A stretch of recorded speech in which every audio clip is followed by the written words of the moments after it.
Were you relieved to get this over and done with and get your future secure here? I think it's been something, obviously.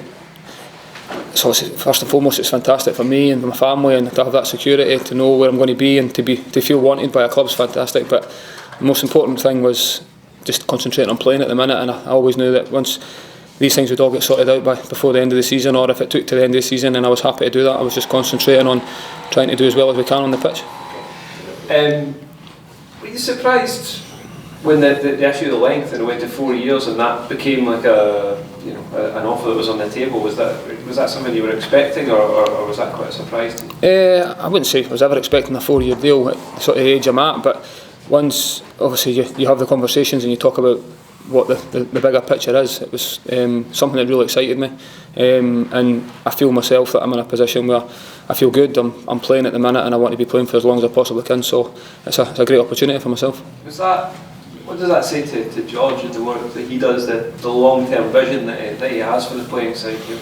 Yeah, he's doing a great job. I think the whole structure that's been put in place now over the last few years it's really coming on, and the facilities we've got here, the people we've got in the places, it's from dietitians to stuff in the gym. It's fantastic. Everything's in place now to challenge at the very, very top of this league, and I think it's credit to the work that goes on behind the scenes. So we assume that the conversation did turn to coaching and making a transition from playing to coaching, probably within the next 4 years, but also past the duration of this contract. Yeah, I think it'd be foolish to think that I'm going to play forever. I think everybody knows once you get to a certain point that you need to start thinking about life after football, because it's a very short career. And one thing I was very clear that I want to be involved in football for as long as I can. I really enjoy it. It's all I've known.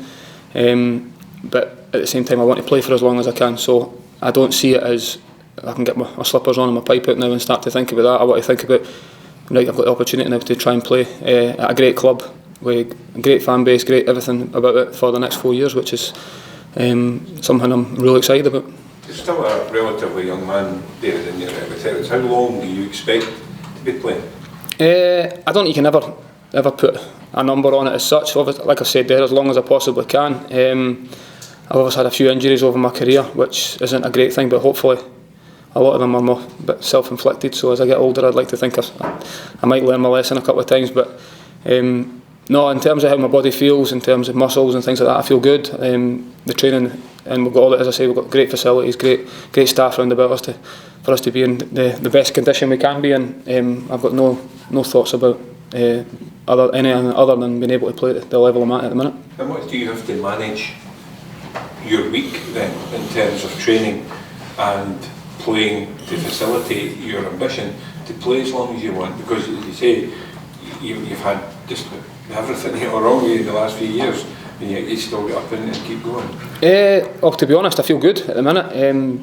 As I say, I've been very lucky I've been unlucky with injuries, but very lucky that the staff and the facilities I've got here to help you get through these things, and because I have had so many, I've been able to deal with it mentally. I know what to expect. I know how to deal with long-term injuries and things like that. But it's the buzz and the drive of playing all the time that makes me want to play, and I don't feel at the stage I'm at now I need to alter my training at all. And everything we do at the minute's got a structure, and everyone's we know what the week's going to be about, and it's not a case of me having to do less or do more at the minute. It's a case of being firmly involved and just pushing to play in the first team.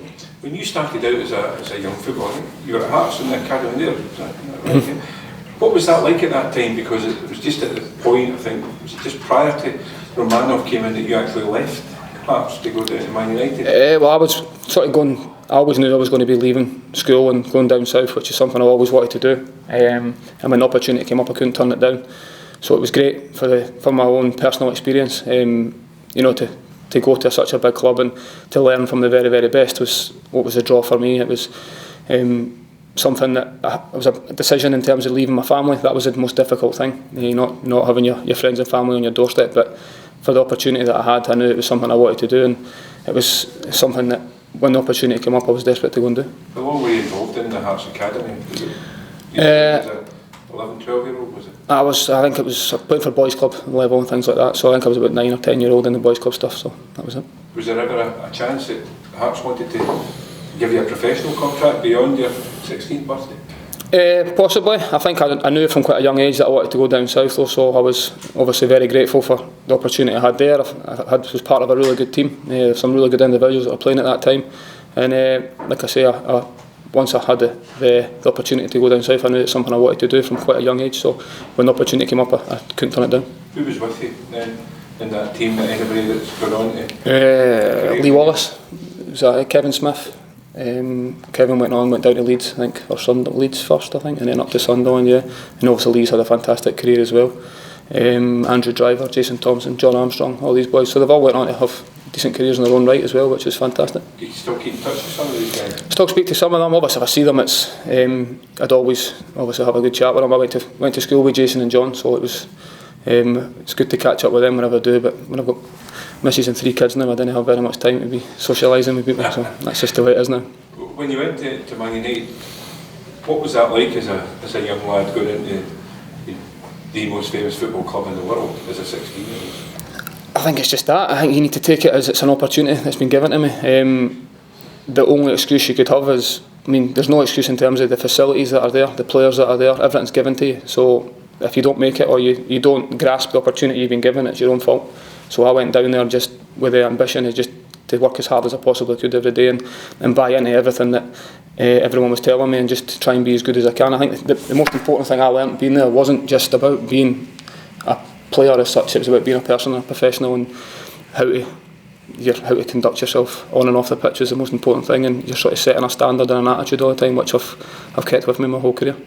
Sir Alex Ferguson, I know that he loves taking Scots to Man United. Did he have much to do with yourself knowing that you were a lad, coming down from I think it definitely helped being Scottish. I definitely had a wee soft spot for me, definitely. I had someone in common straight away, and he was fantastic with me. He was great with everybody, to be honest. That's why he was so successful. He knew his attention to detail. He knew everything about every single player that came in that first day. I remember my first day, 16-year-old, and he knew absolutely everything about me, my mum and dad, everything. So now he's obviously the most successful and best manager ever. So to have the opportunity to learn from him is a dream come true, isn't it? And the standards that were set at that age, that would imagine that goes all the way through Man United as a football club and as a person. You say it makes you a better person, but obviously the end game is to try and make you a better footballer as well. Definitely, but I think you need to be a good person. It's all like having all the ability in the world, but if you've not got the attitude or the application or professionalism to strive to be the best you can be, you'll never make it. I've played with a lot of players that had far more ability than me, far more technical ability than me, but maybe didn't quite hit the heights they were going to because they maybe got distracted with off the field stuff, or maybe got a bit too carried away with themselves too early, thinking they'd made it. When it's very, very difficult to go and make it at any team, never mind at one of the biggest clubs in the world. So I knew it was going to be very, very difficult to make it there, but I still was desperate to try and make a career out of football, which is ultimately what I've always wanted to do as a young boy. Who was in that youth team with you at Man United? Quite a few young boys at the time. Gerard Piqué, Giuseppe Rossi were the two big ones that then went on. Johnny Evans, Darren Gibson, Fraser Campbell, Ryan Shawcross. I think they've all went on to bigger and better things, to be honest. But they were a real good youth team at that stage. And then just behind us there was like Sir James Chester, Craig Cathcart, all these boys. So as I say, it's one of the biggest clubs in the world. You expect to have a really good youth team, and as I said, we were really good at that age. We were pretty good. Speed dial, is it? No, definitely not. Definitely not. You look at some of these players who have gone on to some incredible careers, and it's just the best you've your career, and you look at theirs, do you think, well, maybe could have done a little bit better, or have you maximised your career? No, I think you can. I think a lot of things come into it.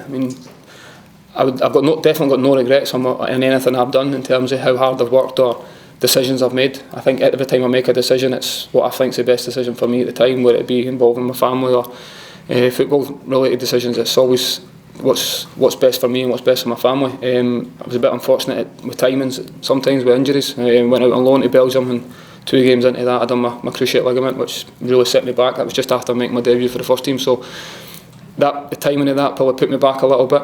And then from there I went out on loan a few times, and then I've had another couple of sort of longer term injuries which probably hampered me a little bit, but I've got absolutely no complaints about my career and where I am at the minute, where I've been, what I've achieved. I'm very, very lucky to have done what I've done, and I want to continue doing that for as long as I can. United had a tie-up, didn't they, with the Royal Antwerp at that point? There was a few players, going back and forward. Yeah, there was this, I think they'd done it for 3 or 4 seasons at the time, so it was like a next development stage was to go over there and a different style and culture of playing, and it was good. Well, I was 18-year-old, got a chance to go over there. We were there for about a month. Well, I was there for a month, they were there for 6 months, and just that month, a little bit of defending for yourself a little bit more as well. We're a foreign country, different cultures, different sort of tactics and style of play was good. I just unfortunately was cut a little bit short for myself. You see yourself as a manager one day, tying together all of these experiences that you've had and experiencing, the drive and the standards at United like you have. Do you think that could make you a successful manager one day? I'd like to think I'd like a shot at it. Like I've said earlier, I fully want to stay involved in football for as long as I can. It's all I've ever known and it's all I enjoy. I couldn't think of doing anything else at the minute. You never know what can happen in the future. It's obviously a very, very difficult industry to get involved in, and as I say, I think a lot of players automatically say, I'd like to go and be a manager. I'm not stupid enough to think I'm going to get to 35 at the end of my career and say I'm going to be Jose Mourinho now, so I don't think that'd be a little bit naive in myself to think that, but we've also got an opportunity here to dip my toe in it a little bit and see how it goes for there, and hopefully it can be a successful thing. How far do you think this Hibs team can go in the next couple of years then, by the time this contract comes to an end for yourself? I think the last 5 years since I've been at the club, it has been going forward all the time. It maybe took a season longer in the Championship than we'd like, but in terms of the structure, the people that are at the club now, the way that we play, the togetherness in the squad, the core of players that are coming through, I think it's in a real good position at the minute. The fan base is really, really good. Fans are coming to the games, season tickets are good, things like that. So everything's going forward, and the club's progressing forward all the time. And we've been saying for many years that we can compete at the top end of this league, and I think now we're starting to show that we are a very big club in this division, and we need to really push on and keep going. And I don't see any reason why we can't continue to do that.